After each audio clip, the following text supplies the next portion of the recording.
Hello, আজকে হচ্ছে 30শে October 2025।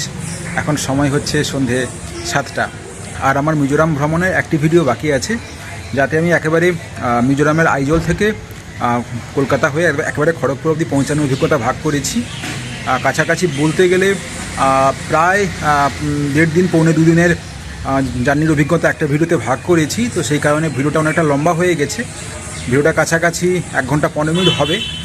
প্রায় কাছাকাছি এডিট শেষ করে ফেলেছি, আর কিছুটা বাকি আছে। আশা করছি 2-1 দিনের মধ্যে কমপ্লিট হয়ে যাবে।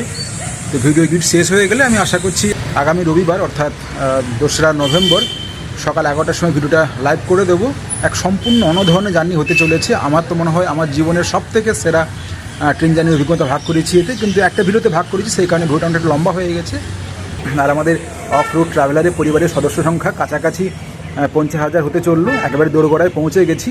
আপনারা সবাই মিলে সাপোর্ট করুন, সহযোগিতা করুন, যাতে আজকে রাত্রিবেলা অথবা আগামীকালের মধ্যে আমার পরিবারের সদস্য সংখ্যা 50,000 ছুঁয়ে যায়। তো ঠিক আছে, তো আপনাদের সঙ্গে দেখা হচ্ছে একেবারে আগামী রবিবার দিন সকাল ঠিক 11টার সময়। আপনাদের সঙ্গে ভাগ করছি মিজোরামের আইজল থেকে একেবারে কলকাতা পৌঁছানোর অভিজ্ঞতা। Bye bye.